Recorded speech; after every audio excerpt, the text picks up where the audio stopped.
पता लगा कि इस आदमी के एक हाथ नहीं, एक पैर नहीं, एक आंख नहीं, एक कान नहीं, 80 घाव है इसके शरीर पे। कितने घाव है? उसके बावजूद लड़ने के लिए आ रहा है। इसमें तेरा घाटा, इसका भाई साहब डाकी आदमी है, हाथ नहीं पैर नहीं, उसके बावजूद यदि लड़ने को आ रहा हो तो फिर इसका क्या बिगड़ना है, तेरा बिगड़ना है। फिर एक कारण और, इससे पहले एक युद्ध हुआ बयाना, और बयाना के अंदर कौन जीत गया? सांगा। अब सांगा आगे बढ़ के आगरा पे कब्जा करना चाहता है और बाबर अपने आगरा को बचाने की कोशिश कर रहा है। तो बाबर भी आगरा से बाहर आ गया, सांगा बयाना से आगे चला। बीच में कौन सी जगह आई? खानवा। दोनों वहां खानवा में बैठे। लगभग महीने भर का टाइम है। देखो बयाना 16 फरवरी है, खानवा कब है? 17 मार्च। दोनों के पास समय था अपनी अपनी सेना लगाने का, एक दूसरे को असेस करने का। बाबर ने 1 महीने तक अपने जो सैनिक घायल हो गए थे उनका इलाज करवाया। बाबर भारत में पहला राजा था उत्तर भारत में जो तोप लेके आया था।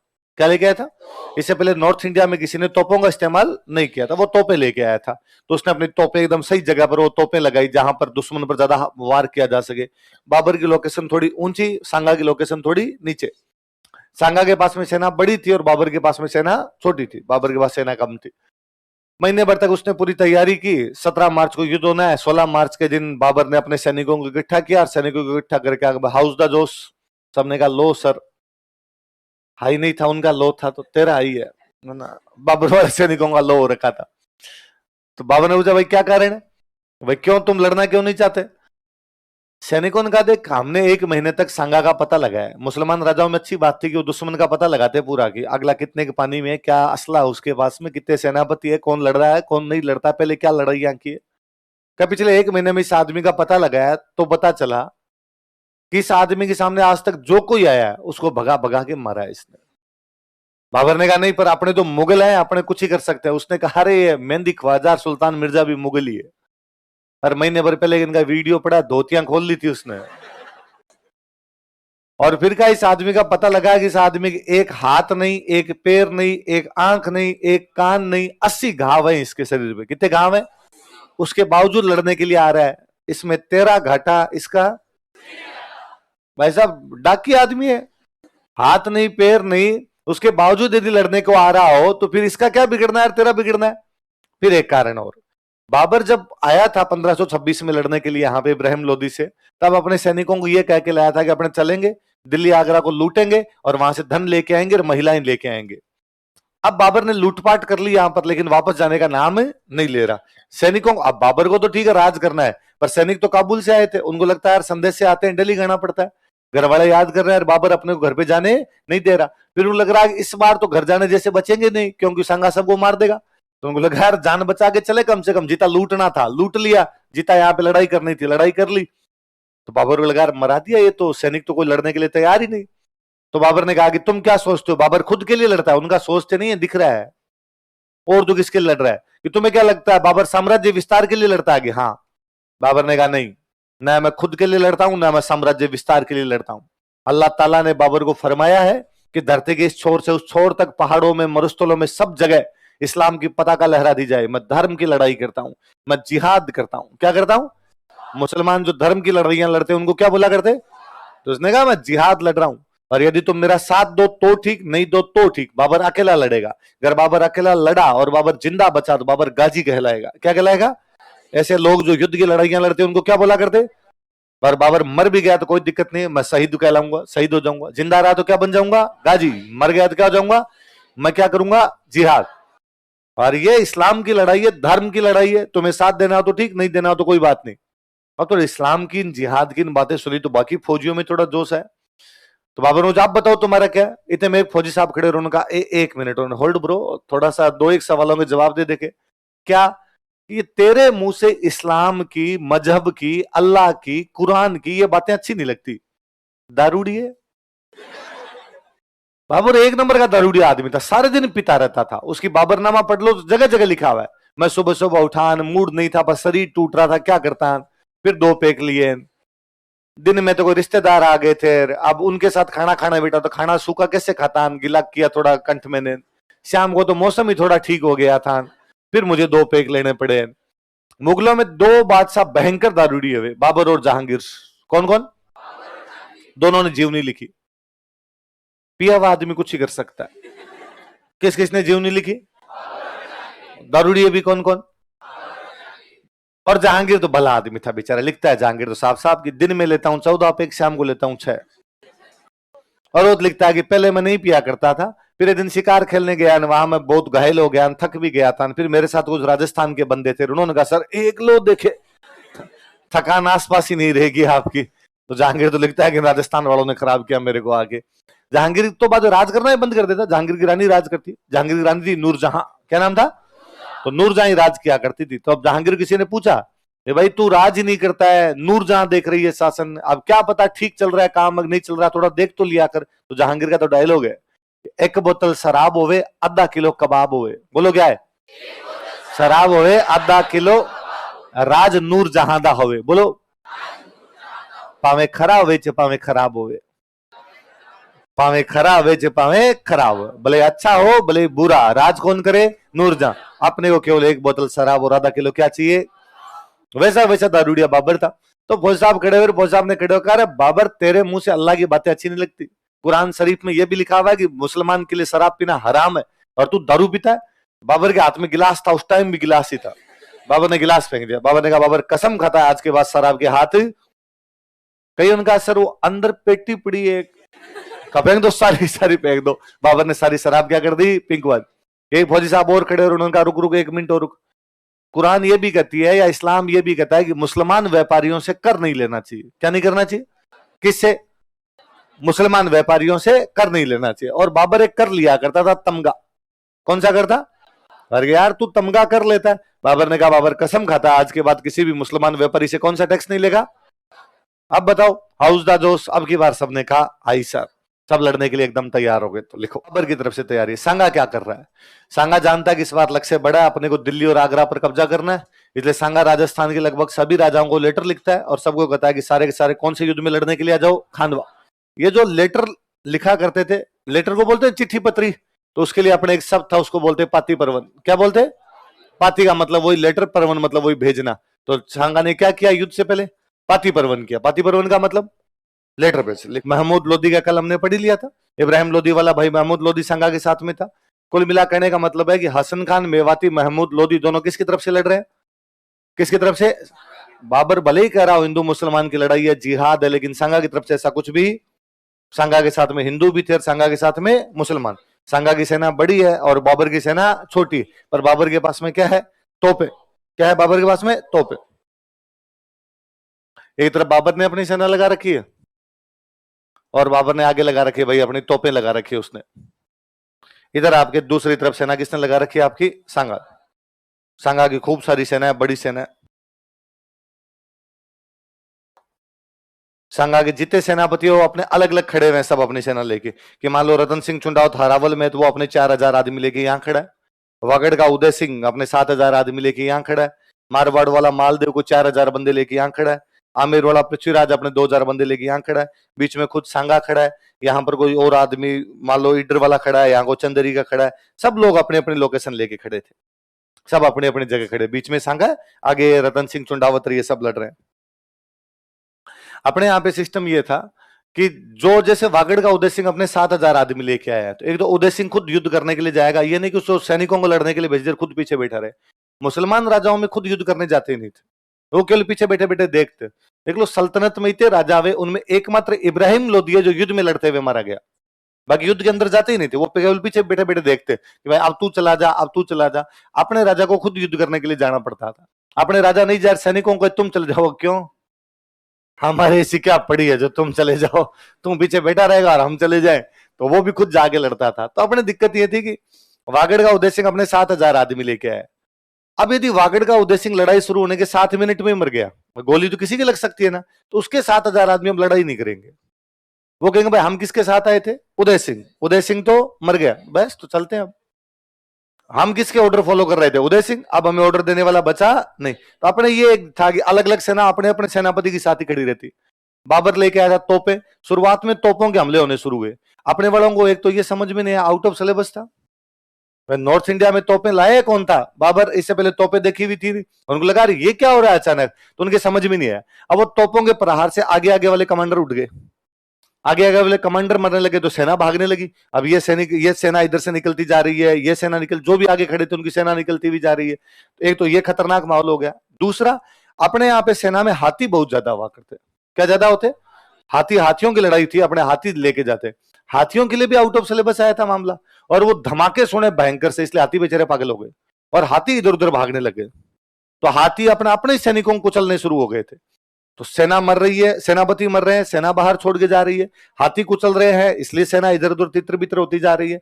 इतने में सांगा को लगाया, ये तो मामला गंभीर होता जा रहा है। तो सांगा ने कहा कि मेरे को सबसे आगे ले जाके खड़ा करो, मेरे को सबसे आगे ले जाकर खड़ा कर दो। तब तक ना इनको ये चीज समझ में आ गई थी अपने वालों को कि इन तोप के सामने नहीं जाना, तोप के सामने जाते तो मरते हैं। और तोपें भारी थी, जो मूव नहीं हो पा रही थी बाबर से। सामने जा रहा था उसको तो मार रही थी, सामने जो 50 गए तो सबको एक साथ सलटा के चला गया घोड़ा या उनका, किसके सामने जाना नहीं, इधर उधर जाके लड़ेंगे अपने।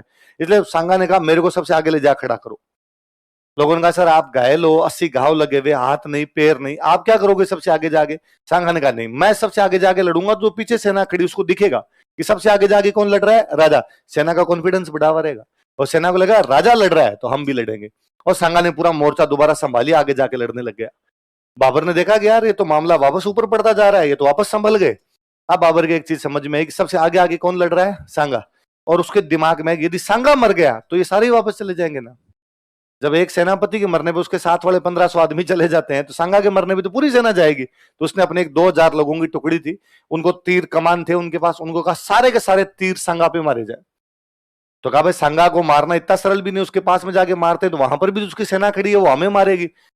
बाबर ने कहा 2000 में से 1999 भी मर जाए तो कोई बात नहीं, एक का भी तीर सही लग गया अपना काम हो जाएगा। क्या हो जाएगा, 2000 फौजी मरेंगे तो मर जाएंगे। और उसने कहा सारे के सारे तीर मारे जाए। अब वो सारे के सारे तीर सांगा पे लगने लगे, तो एक तीर सांगा के जाके लगा, सांगा मरा फिर भी नहीं, सांगा घायल हुआ। वो तीर जैसे लगा तो वो हाथी पे बैठा था, हाथी पे बैठने की जो सीट होती है उसको बोलते हैं होदा, उस होदे पे बैठा था, वो गिर गया पीछे। वो जैसे पीछे गिरा सबसे आगे, अब यहां कोई आदमी है और वो यदि गिरेगा तो पीछे सबको दिखेगा ना, तो पीछे तक दिखा और सबको लगा गया राजा मर गया। सेना लौट गई, अपने आप ही सेना लौटनी शुरू हो गई। तो एक तो सेना उस चक्र में लौटनी शुरू हो गई क्योंकि पीछे तक मैसेज कन्वे, इन्होंने मैसेज करने की कोशिश भी की, अरे नहीं मरा राजा, आप सब पीछे लड़ो, लेकिन पीछे वाली सेना लौटने लग गई थी। इन्होंने हाथों हाथ काम किया। मेवाड़ में एक रिवाज था कि जब भी सेना लड़ने के लिए जाती थी, सबसे आगे चुंडावत लड़ते सलूम्बर के, तो हमेशा जैसे रतन सिंह चुंडा तो वो लड़ेगा आगे जाके।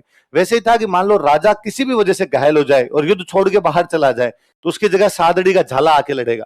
और सादड़ी का झाला कौन था, झाला आजा। कौन था, झाला आजा। तो झाला आजा को कहा कि भाई झाला आजा तू फटाफट राजा का मुकुट धारण कर और तू हाथी पर बैठ। झाला आजा ने फटाफट राणा सांगा के कपड़े पहने, मुकुट धारण किया, वो हाथी पे जाके चढ़ के बैठा, ताकि पीछे वालों को लगे कि नहीं राजा लड़ रहा है, राजा लड़ रहा है।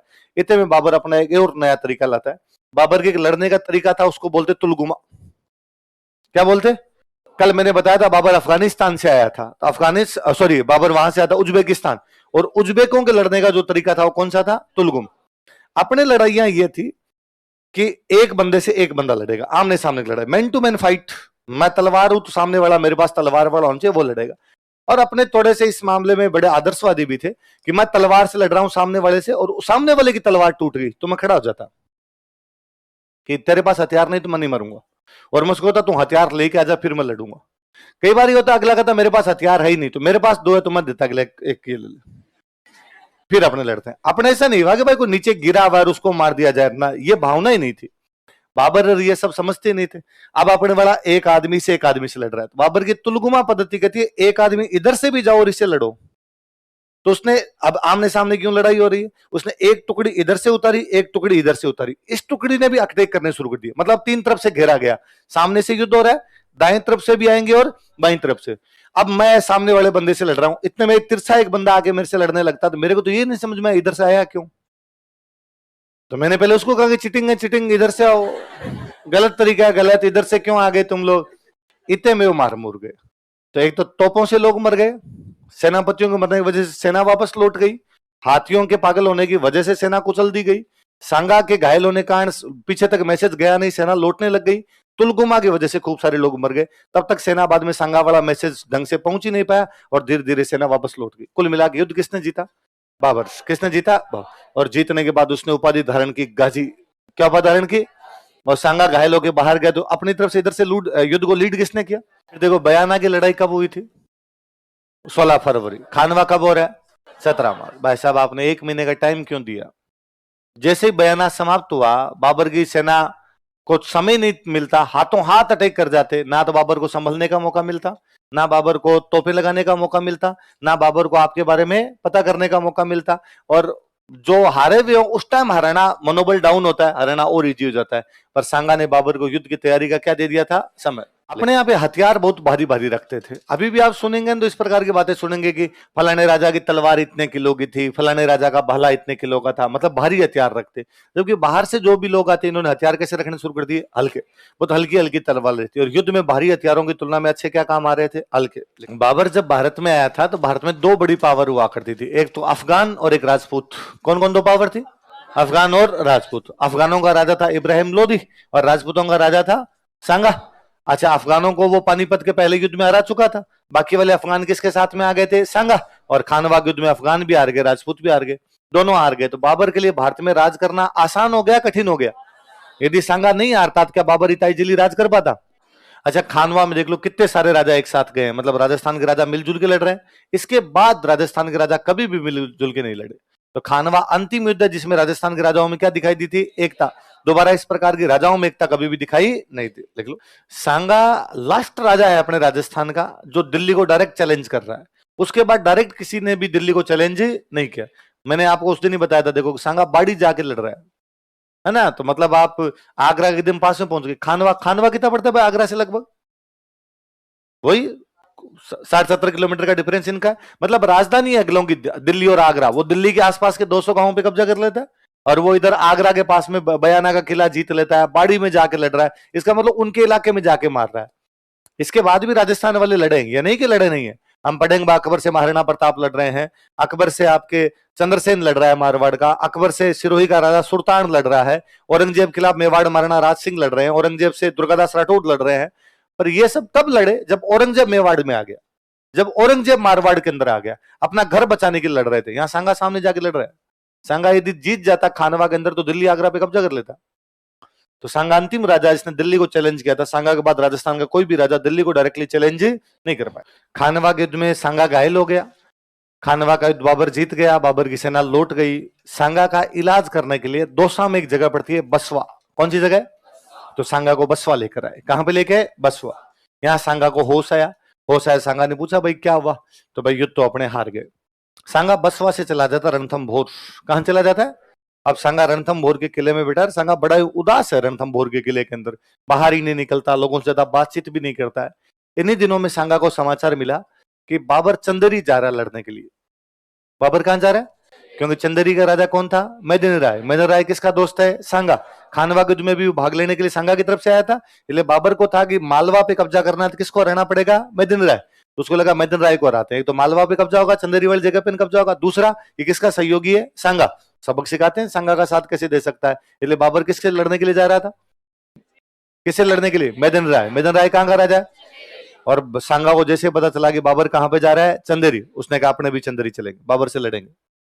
क्यों? तो कहा मैदिन राय ने अपना साथ दिया था, अपने किसका साथ देंगे? मैदिन राय। फिर अपने खानवा में आ रहे हैं, बदला लेने का मौका, चंदेरी में लड़ लेते हैं अपने साथ। और उनका सर अपने नुकसान भयंकर हुआ था, आपकी तबीयत भी इतनी अच्छी नहीं है, अभी अभी आपको होश आया है, आपको नहीं लड़ना चाहिए। सांगन का नहीं, तोड़ेंगे नहीं तब तक, चलते हैं यहां से। और सांगा यहां से रवाना हो गया।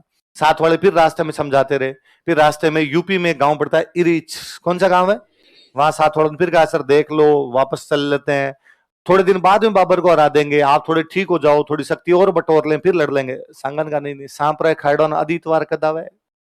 किसी को सांप खा जाए क्योंकि झाड़ा संडे को लगता है। झाड़ा कब लगता है? तो सांप तो आज खाया है, संडे को वेट किसको किया जाए?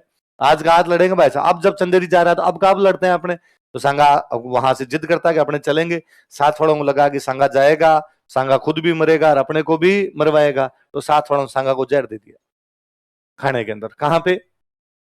तो पहले खाने में सीसा पीस के मिलाते। सीसा धातु होती है, लेड जो धातु होती है, सीसा पीस के मिलाते। उसे वॉमिटिंग होती थी खून की और थोड़ी देर में बंदा मरता था। सांगा वॉमिटिंग के बावजूद बढ़ गया। उसने कहा चलो कोई दिक्कत नहीं, बीच का देखेंगे बाद में क्या करना है आगे। आगे गांव और पड़ता है कालपी। कौन सा गांव है? यहाँ सांगा की डेथ हो गई। डेड बॉडी को वापस लेके आपने भीलवाड़ा में जगह पड़ती है मांडलगढ़। कौन सी है? यहाँ सांगा का अंतिम संस्कार हुआ। तो यहाँ सांगा की क्या बनाई गई? छतरी। तो सांगा जब घायल हुआ था उसका इलाज कहाँ किया गया? बसवा कहाँ पड़ता है? फिर सांगा किससे लड़ने के लिए जा रहा था? बाबर। कहां जा रहा था? चंदेरी। तब उसको जहर कहां दिया साथोड़ों ने? फिर संगा की मृत्यु कहां हुई? संगा की छतरी कहां पर? क्या उपाधि? पहली क्या उपाधि है? हिंदू पथ। क्या उपाधि है? पथ का, पथ शब्द बना है पति से। पति का मतलब होता है स्वामी। पति का मतलब क्या होता है? वो हिंदुओं का बड़ा राजा, इसलिए हिंदुओं का क्या कह दिया गया? स्वामी। ठीक वैसे जैसे बापारवल हिंदू सूरज, ठीक वैसे जैसे आपका कुंभा हिंदू सुल्तान है, ठीक वैसे जैसे आपका हमीर प्रबल हिंदू है, वैसे इसको क्या कहा गया? हिंदू पथ। दूसरी क्या है? सैनिकों का भग्नावशेष। क्या उपाधि बताओ? सैनिकों का भग्नावशेष। अगला शब्द पढ़ते अपने, भग्नावशेष। दो शब्द है, एक है भग्न, एक है अवशेष। अवशेष का मतलब होता है टुकड़ा। अवशेष का मतलब कि भाई पेन जल गया, इसके टुकड़े पड़े हैं, तो पेन का क्या रह गया? अवशेष। भग्न का मतलब होता है जला हुआ। भग्न का मतलब किसी भी चीज को जला दो तो उसका बाद में जो टुकड़ा सा बचता है। सांगा सैनिक के रूप में वैसा ही था भाई, हाथ नहीं, पैर नहीं, आंख नहीं, कान नहीं, तो अवशेष ही तो है। एक सैनिक के रूप में टुकड़ा ही तो बता। जर्जर सैनिक, टूटा फूटा सैनिक, घायल सैनिक, उसको क्या कहा गया? सैनिकों का भग्नावशेष। ये सांगा के 80 घाव थे शरीर पे। कितने घाव थे? 80 घाव लगे थे तन में, व्यथा नहीं थी फिर भी मन में। कि तन में कितने घाव लगे हुए थे, लेकिन फिर भी उसके मन में किसी प्रकार की चिंता। इसलिए कहा गया कि मन के हारे हार है न मन के जीते। आप पहले ही सोच लो कि मेरे से नहीं होगा, तब तो मरी आज हो कल हो। और आप सोच लो कि नहीं मैं कर सकता हूं, तो चीजें थोड़ी सरल हो जाती है। इसलिए छोटे थे तब कई बार मम्मी पापा कहते जा वो ताऊजी वाले घर से फलाना सामान लेके आ, और अपने कहते वहां तो वो होगा ही नहीं। मम्मी कहती अब मत जा, रोता जाओ बे मरे डांगा समाचार ले आवे। जो रोते हुए जाते हैं वो मौत के समाचार लाते। पहले रो रहा है होगा कि नहीं, तो पक्का ही नहीं मिलेगा। जिन चीजों के लिए मना कर दिया जाता है भगवान भी वो चीजें आपको देता। इसलिए कभी ये नहीं सोचना एग्जाम होगा, मेरा क्या पता होगा कि नहीं। इतने लोग तैयारी करते हैं, मेरी तो कैसे पार पड़ेगी। वो एक लाइब्रेरी वाले भैया कह रहे थे मैं तो 7 साल से इधर ही बैठा हूं, उनका ही नहीं हुआ तो मेरा कैसे होगा। तो अपने सोचना है कि भैया का 7 साल से नहीं हो रहा है, इसका मतलब भैया में कहीं ना कोई अपने में कमी अपना हो जाएगा। भैया एक बार और 2 साल और बैठे, भैया की दाढ़ी थोड़ी और बढ़ेगी इधर बैठे बैठे, भैया बर्फानी बाबा हो जाएंगे थोड़े दिनों के अंदर। आपने कभी भी इस प्रकार की चिंता करनी नहीं। और तो कभी आना ही नहीं चाहिए कि भाई स्टूडेंट कहता है मेरा नहीं हुआ तो, वैकेंसी जल्दी आ गई तो, हमारा सिलेबस नहीं हुआ तो किसने देखे?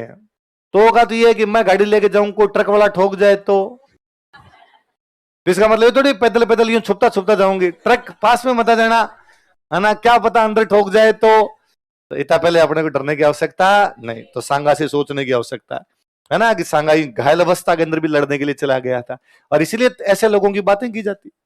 तभी हम इस युद्ध को पढ़ रहे हैं कि भले ही सांगा हार गया हो, लेकिन फिर भी खानवा के युद्ध को बाबर के लिए कम जाना जाता है, सांगा के लिए ज्यादा जाना जाता है। यार हिम्मत देखो आदमी की, कि हाथ नहीं, पैर नहीं, आंख नहीं, कान नहीं, उसके बावजूद अगर आगरा पे कब्जा करेंगे, है ना, तो क्या क्या कहा जाता है सांगा को बताओ। देखिए, हिंदू पथ और सैनिकों का। अच्छा, बाबर खुद तारीफें करता है सांगा की। बाबर अपनी बुक लिखता है, बाबर की बुक का नाम क्या है? बाबरनामा। क्या नाम है? बाबर। बाबरनामा में वो लिखता है कि सांगा इतना बड़ा राजा है कि उसके अंडर में 7 राजा काम करते हैं। कितने राजा काम करते हैं? 7 राजा काम करते हैं। उसके अंडर में 9 राव है। कितने राव है? अपने पढ़े राजाओं की उपाधियां होती है, राव जैसे पढ़ते हैं राव चुंडा में मारवाड़ वाला, और उसके दरबार में या उसके अंडर में 104 सरदार है। कितने सरदार है? सरदार मतलब सेनापति, मतलब सेनापति कितने हैं? 104। राव कितने हैं? 9। और बड़े बड़े राजा कितने हैं? तो बाबरनामा के अनुसार सांगा के दरबार में 7 राजा, 9 राव, 104 कमांडर्स थे। लिखो बात है, कब की बात है? गुजरात के राजा का नाम क्या है? बहादुर शाह। और इसको लगा यार ठीक है मामला। आजकल मेवाड़ कमजोर हो रखा है, क्योंकि ये सांगा पहले 1527 में किससे हार गया? बाबर से। 1528 में फिर सांगा की क्या हो गई? डेथ। 31 में किसकी डेथ हो गई? रतन सिंह। और विक्रमादित्य में ज्यादा लखन है नहीं, तो क्यों ना अपने अटैक कर दे। तो 1533 में गुजरात का बहादुर शाह मेवाड़ पर आक्रमण कर देता है। कौन आक्रमण करता है? कहां का बहादुर शाह? कहां पर अटैक कर रहा है? 1433 में गुजरात का राजा कौन था? अहमद शाह। कौन राजा था? हमने पढ़ा था 1433 में अहमद शाह अटैक करता है। तब मेवाड़ का राजा कौन था?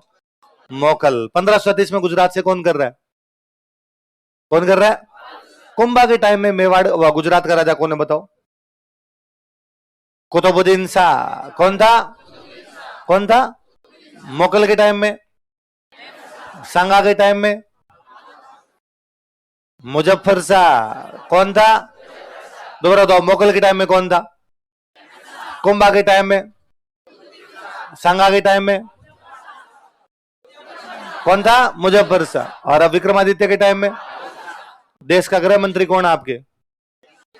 ये सारे गुजराती है। सारे कौन है?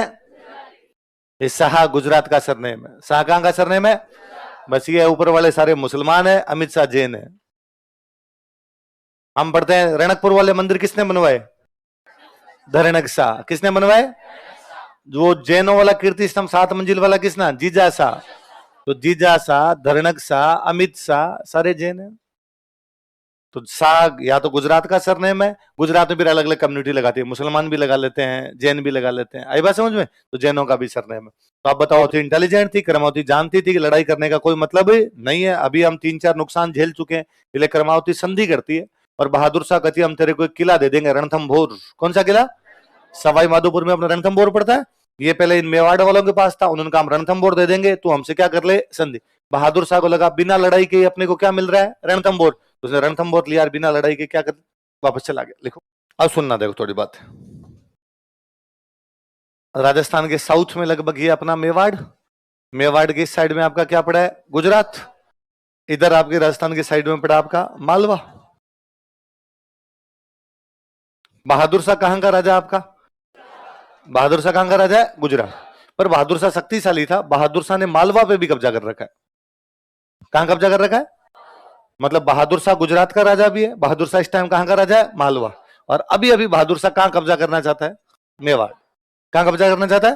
तो उसे लगे गुजरात भी मेरा हो जाए, मेवाड़ भी मेरा हो जाए, और मालवा पूरा का पूरा लंबाई कर दूं मैं इसको एकदम। इधर जो हुमायूं बैठा है, हुमायूं बैठा है इधर ग्वालियर। कहां पर बैठा हुआ है?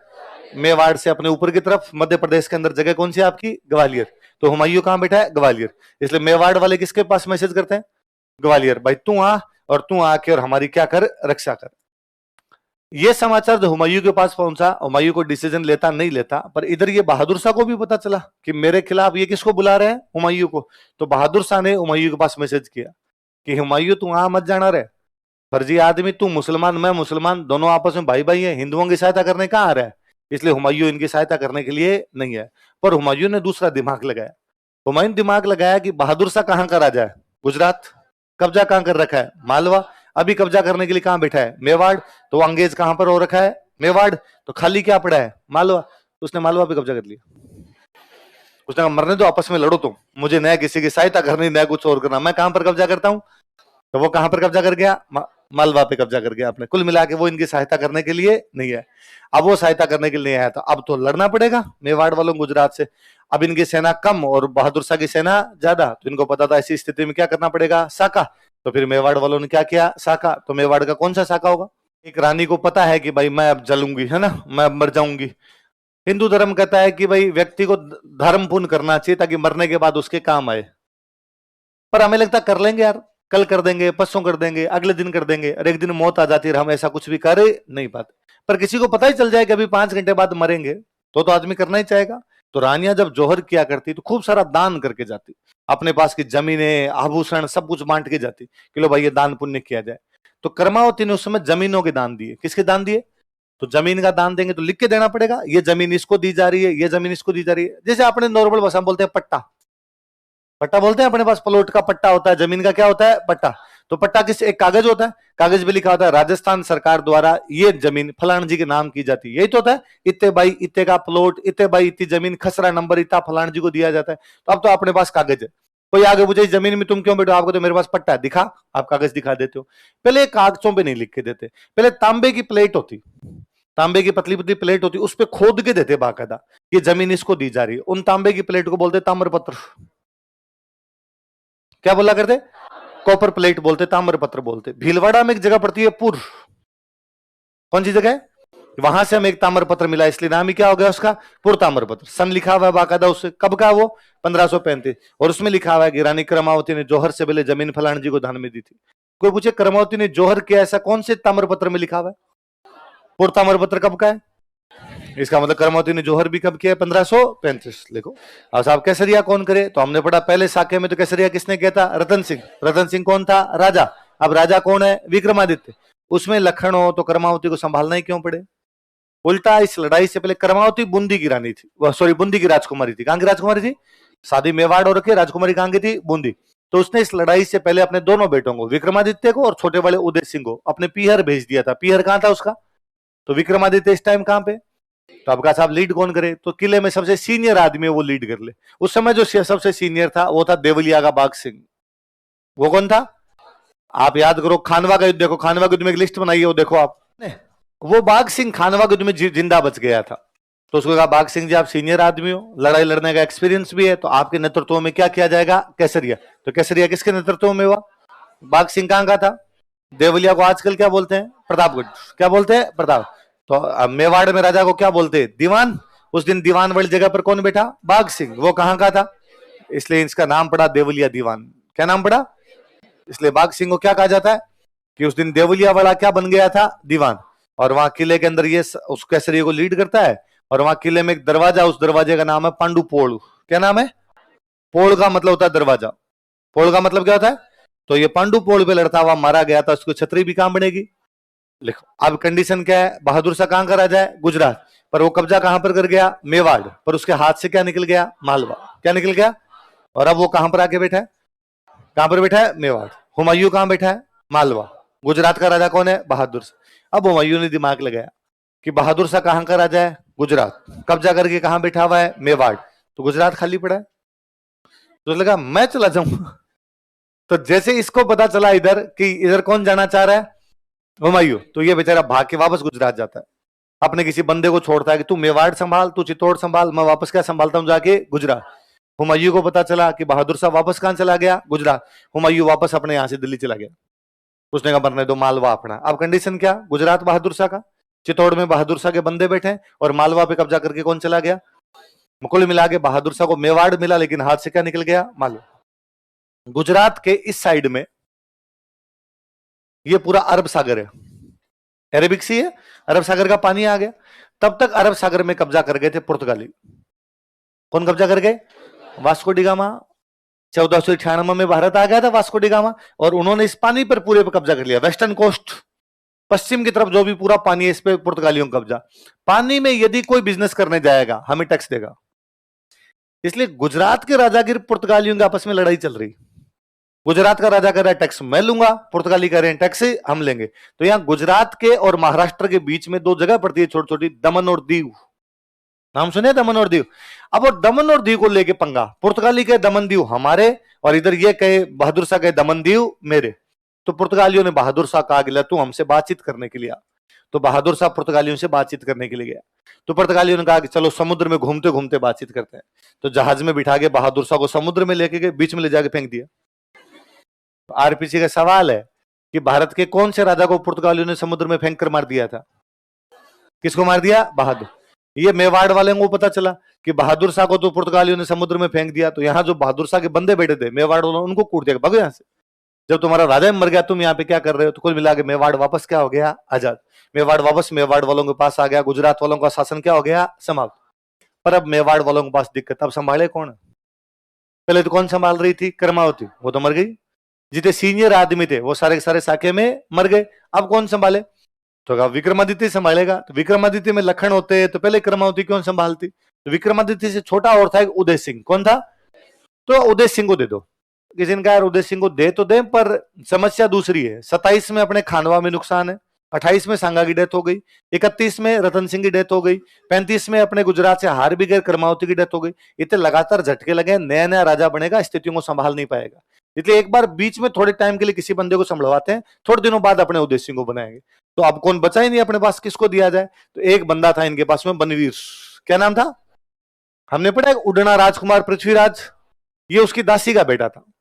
उड़ना राजकुमार पृथ्वीराज की दासी का बेटा था, उसका नाम क्या था? बनवीर। तो कहा थोड़े दिन के लिए बनवीर को प्रशासक बना दो। क्या बना दो? प्रशासक। मतलब थोड़े दिन तक ये शासन संभाल लेगा। कब तक? जब तक अपने किसको राजा नहीं बना देते? उदय सिंह। किसको? तो किसको शासन सौंपा गया? कौन? बनवीर। अब बनवीर सीट पर बैठा है, पर बनवीर को मजे आते सीट पे। अरे राजा वाली सीट पे तो ठीक चलती है अपनी, पर वो मनी मन सोचता है कब तक बैठा हूं इस सीट पर, जब तक मेवाड़ वाले किसको राजा ना बना दे? उदय सिंह।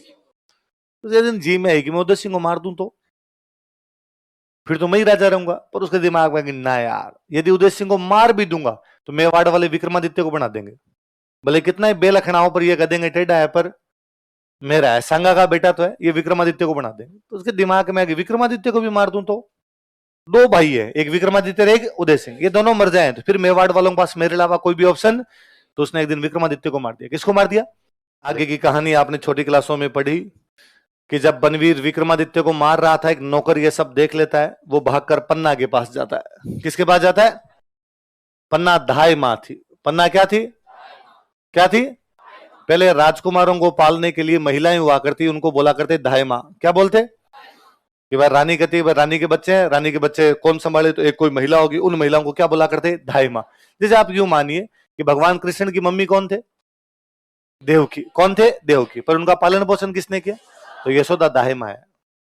यशोदा एक बार सकार कौन है? दाहे मां। तो वो तो वैसे मान लो भाई यशोदा तो देवकी वहां जेल में बाहर भेज दिया, इसलिए यशोदा जी ने किया था।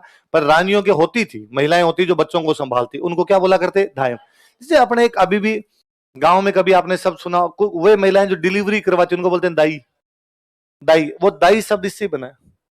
ये दहाई होती, दहाई दहाई दहाई दहाई दहाई दहाई दहाई, वो वैसे बना, दाई शब्द बना अपने आप। तो पन्ना कौन है? दाई मां। किसकी दहाई है? उदय सिंह। किसकी दहाई है? उदय सिंह। कर्मावती जब मरी थी तो कर्मावती पन्ना को बुला के क्या की जाती कि पन्ना, इतने दिन मैं तो थी मां और तू थी इसकी धाय मां, अब मैं तो मर रही हूं, अब तू इसकी मां, तू इसका ध्यान रखना। इसलिए पन्ना किसका ध्यान रखती है? उदय सिंह का। नौकर भाग के गया, उसने जाकर आगे पन्ना विक्रमादित्य को मार दिया गया बनवीर द्वारा। अब बनवीर किसको मारने के लिए आ रहा है? उदय सिंह। और वो महिला बेचारी भौचंकी, उसकी कुछ ही समझ में नहीं आया अब क्या किया जाए। और उसे याद आया कि कर्मावती मेरे को कह के गई थी कि अब तू इसकी मां है, तू इसकी क्या है? धाय मां। उसे पुनः दिमाग में आया कि उदय सिंह राजा बनने वाला है, अगला राजा उदय सिंह होगा। उदय सिंह के मरने का मतलब है सांगा का वंश समाप्त हो जाना। उदय सिंह के मरने का मतलब है मेवाड़ पे जो गोहिलों का राजा वो समाप्त हो जाना। मेरे राष्ट्र को धक्का पहुंचेगा, मेरे देश को धक्का पहुंचेगा। उसे लगा कि ना, ये नहीं होने दूंगा। उसके और कुछ दिमाग में आया नहीं। उसके खुद का बेटा था चंदन। क्या नाम था? उसने फटाफट उदय सिंह को तो छुपाया, चंदन को उदय सिंह के कपड़े पहनाए और उसको चारपाई पे सुला दिया और ऊपर चादर वादर डाल दी। कोई बनवीर गुस्से में था, गुस्से में उसने कहा वो उदय सिंह कहा बाहर निकाल। तो उसने कई देर तो वैसे एक्टिंग करने की कोशिश की, क्या करेगा मार के, मत मार प्लीज उसको, तू राजा बनना चाहता बन जा राजा, हम तेरे को कहां रोक रहे हैं। मैं तो उदय सिंह को लेके बूंदी चली जाऊंगी। भाई कर्मावती कहां की थी? बूंदी की थी। मैं वापस बूंदी चली जाऊंगी, हम तेरे को कोई डिस्टर्ब नहीं करेंगे। बनवीर ने कहा बताती है कि नहीं बताती, वरना तेरे को मारूंगा। और उसने वैसे गुस्से में एक्टिंग करते कहा ये सोर आर यू, मारना तो मार दे, इसको मारने से तेरे कुछ मिले तो।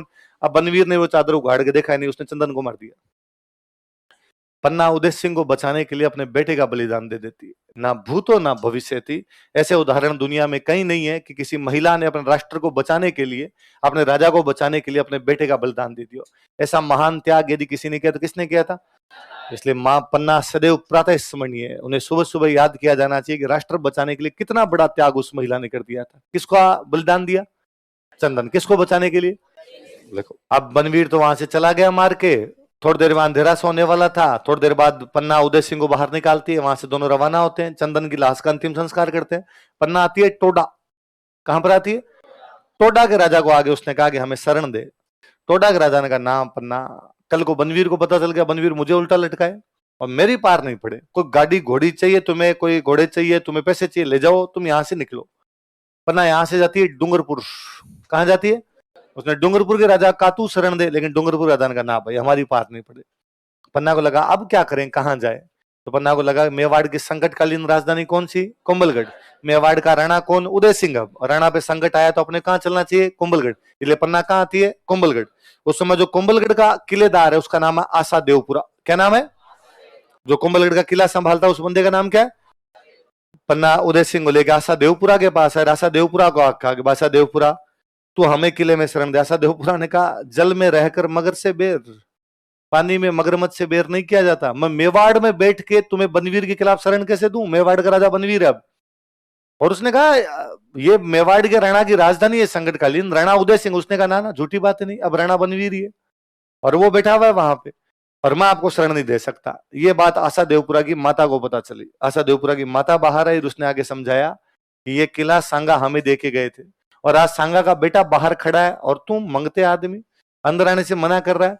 तो मम्मी ने फटकारा। तब आशा देवपुरा ने कहा कि ठीक है भाई अंदर आ जाओ। तो कुंभलगढ़ में कौन शरण देता है इनको? आशा देवपुरा। किस किस को? पन्ना धाय और उदय सिंह को। किस किस को?